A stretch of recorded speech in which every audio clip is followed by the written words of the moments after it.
La notion de parcours a pris une place importante dans les travaux du CLIAD ces dernières années. En quoi est-ce que cette notion interroge ce qui se passe avec la crise sanitaire ?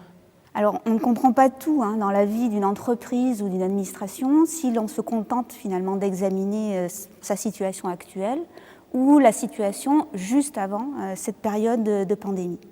Chacune a son histoire, a vécu un certain nombre de transformations qui vont avoir des répercussions dans la situation actuelle de crise et même au-delà.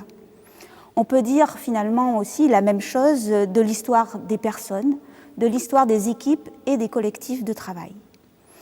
Leurs itinéraires se nourrissent de l'expérience de chacun, de chacune, des événements vécus, des enseignements qu'ils ou elles ont pu tirer, à la fois sur le travail accompli, sur soi-même, ses atouts, mais aussi ses fragilités que l'on se connaît, sur les collègues, les collaborateurs, la hiérarchie, notamment en termes d'échanges, mais aussi de retours que l'on pourra avoir sur la manière dont on fait son travail, dont on se débrouille dans ces situations.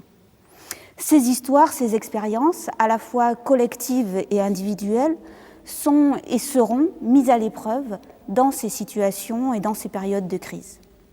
Alors, aujourd'hui, il est évidemment difficile de mesurer les effets des événements sur l'activité et sur la performance des entreprises. Pour rappel, cette vidéo est tournée début mars 2021.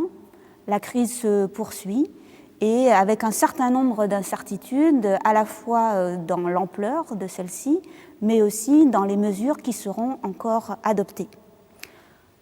Toutefois, ces événements et leurs enjeux peuvent être analysés via les liens que l'on perçoit entre le travail et l'expérience.